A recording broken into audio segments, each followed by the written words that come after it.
50 years after her dad called off her wedding, she found hope in her mom's purse.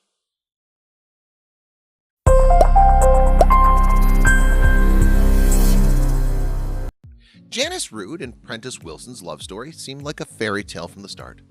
The pair met back in the 1960s while both were attending Occidental College in Los Angeles, California. When they first locked eyes on campus, it was like love at first sight, like something out of a romance novel. Rood and Wilson quickly fell in love and in the blink of an eye became engaged and started planning their wedding. It seemed like these two would receive the happily ever after ending they'd always dreamed of. However, before they could wed, tragedy struck and split the couple apart. For decades, the two didn't talk. Then, nearly 50 years later, Janice Rood found something in her mother's wallet that gave her hope that their paths could cross once again. Janice Rood grew up in a hardworking family in the Wild West of Reno, Nevada.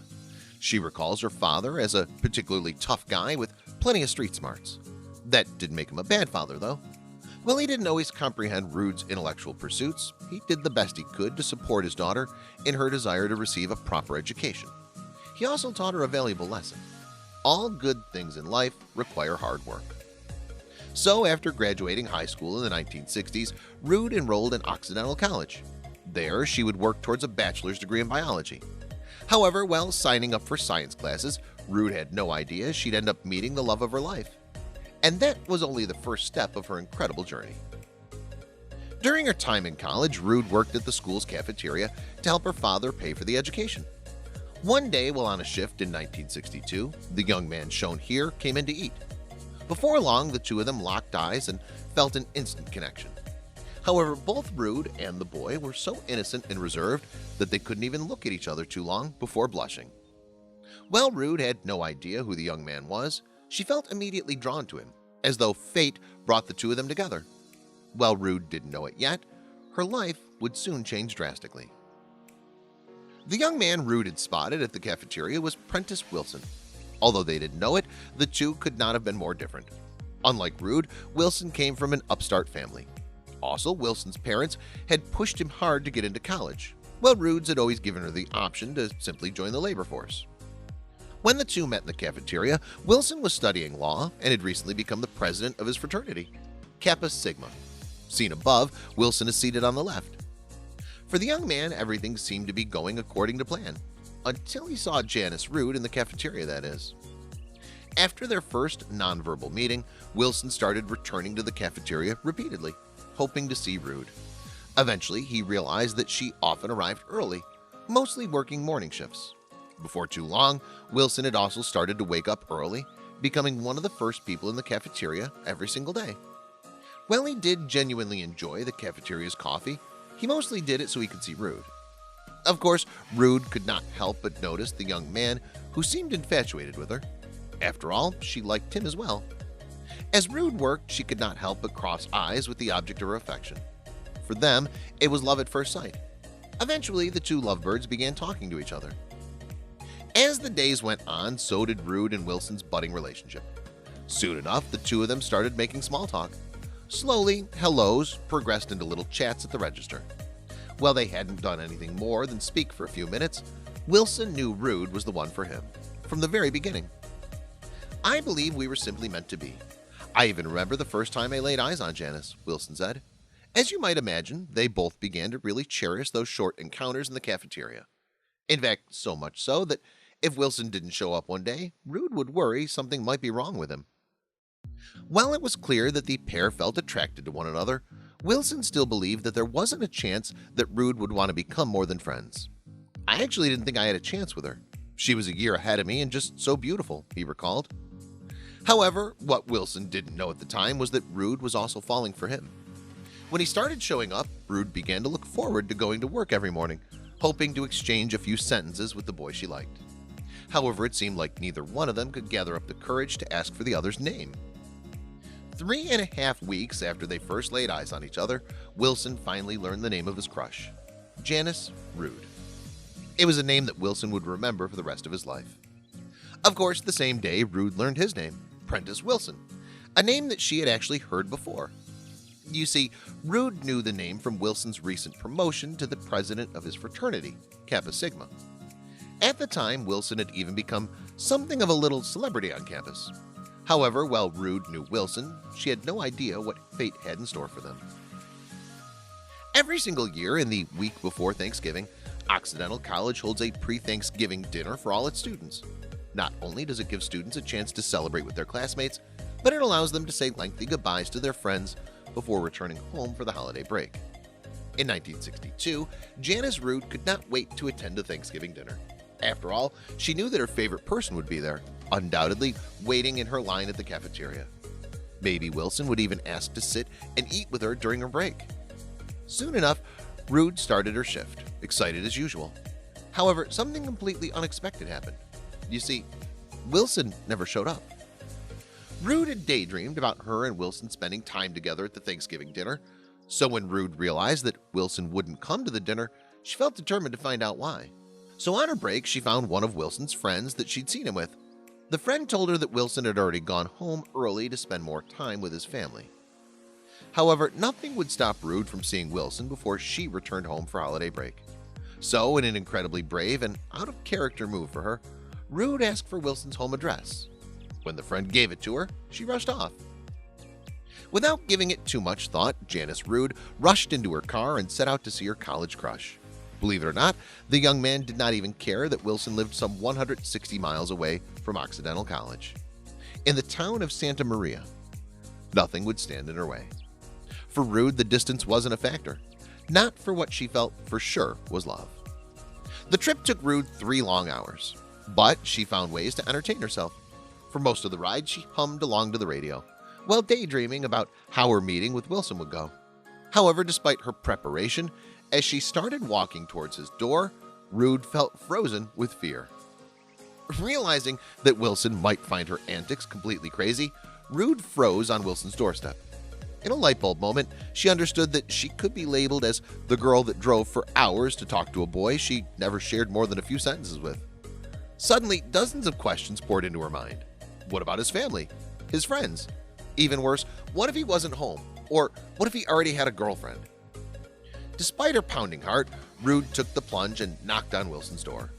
She braced for heartbreak as the door opened, but then her heart skipped a beat. On the other side of the door was none other than her crush, Prentice Wilson. Of course, Wilson felt stunned to see his own crush standing on his front porch. To Rude's surprise, Wilson felt incredibly excited to see his cafeteria crush show up at his front door. In fact, just as Rude had knocked on his front door, Wilson had been sitting down to enjoy one of his favorite books and thinking about how much he would miss their morning meetups in the cafeteria. What are the chances? Much to Janice Rude's delight, Wilson and his family warmly welcomed her into their household with open arms. Not only that, but they even invited her to join the family for their Thanksgiving dinner. It seemed like everything was going exactly according to plan. Unfortunately, things would not always go as smoothly as they did that evening. At dinner, the entire Wilson family immediately connected with Rude. In fact, Wilson even said that his mother was taken with her the instant they met, just as he had been. Meanwhile, Rude felt a wave of relief that her bold move didn't end up a total disaster. On the contrary, it seemed that she made the right choice by showing up unannounced. As you might imagine, that fateful dinner was a turning point in Rude and Wilson's relationship. However, they didn't quite know it yet. After a lovely dinner, Rude said goodbye and headed back to campus. Wilson returned after Thanksgiving break. That's the moment when everything truly changed. As soon as Wilson and Rude returned to campus from Thanksgiving break, everything about the nature of their relationship had changed. No longer did the pair constrain themselves to a few sentences of chit-chat at the cafeteria register. Now a romantic relationship had started to blossom.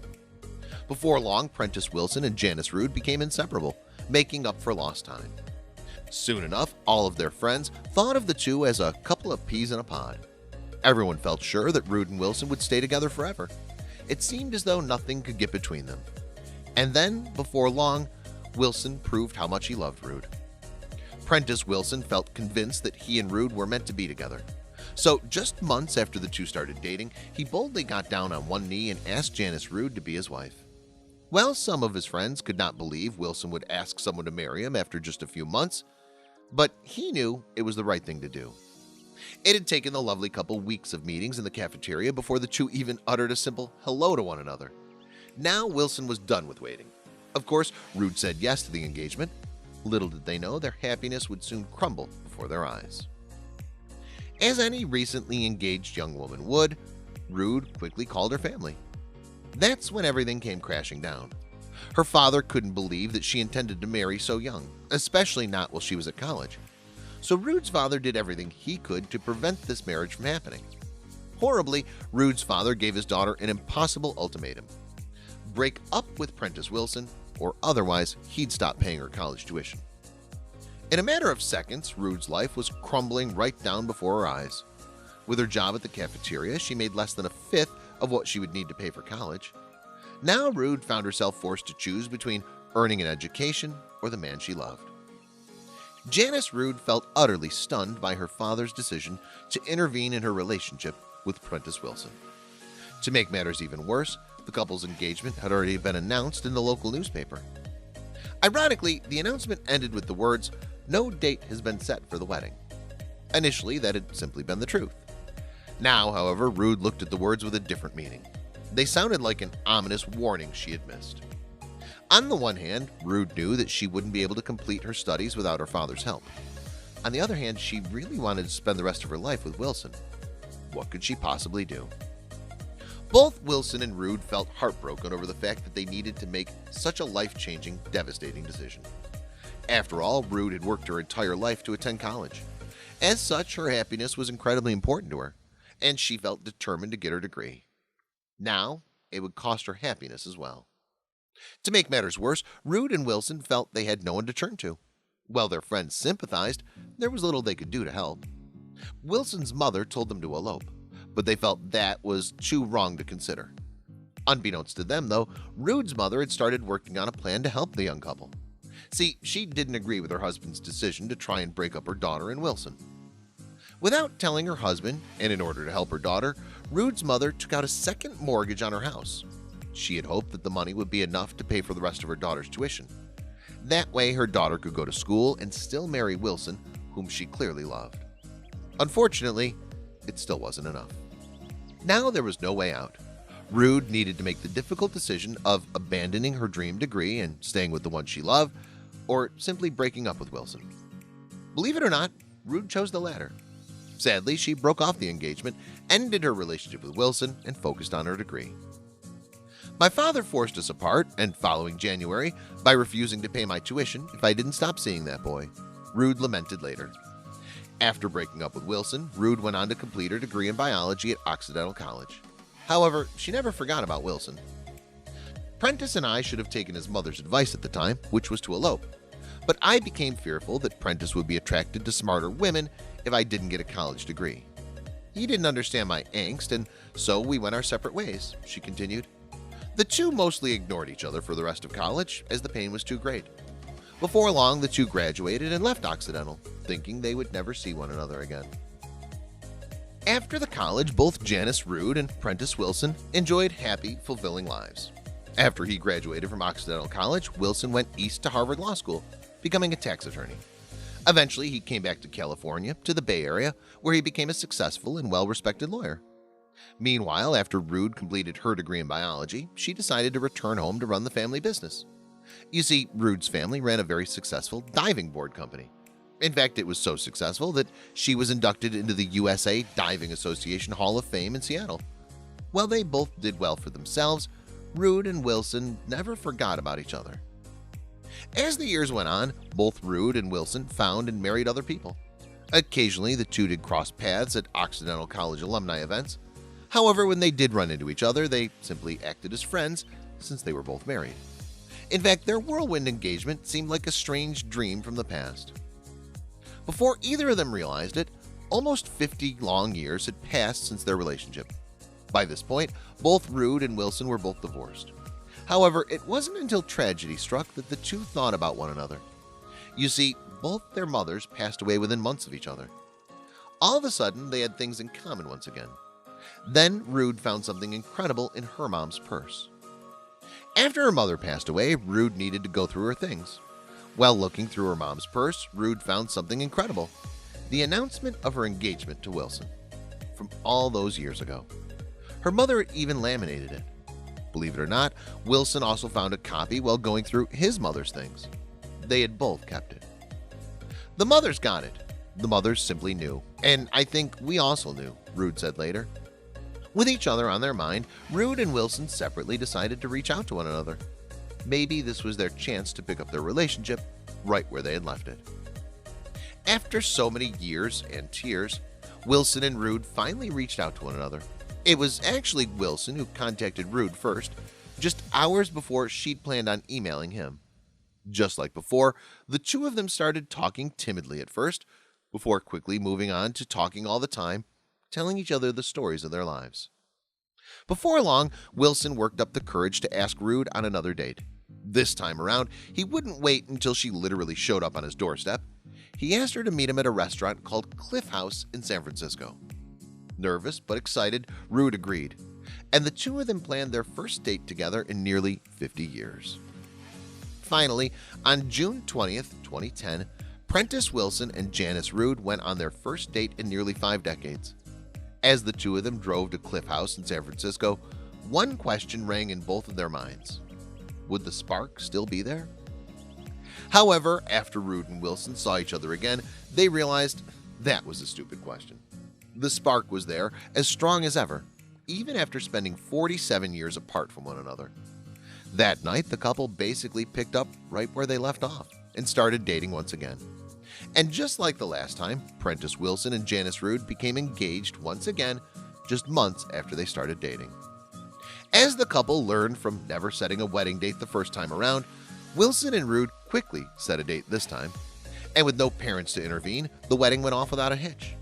On August 19, 2012, Prentice Wilson and Janice Rood finally exchanged their wedding vows in a beautiful ceremony on the Occidental College campus, surrounded by fellow alumni. "We lament every day that we missed being together," Rood said in an interview with the Occidental College magazine. That's about 17,500 days, but who's counting? After all, there's nothing like the longing of a half-century to make a couple genuinely appreciate every moment they have together.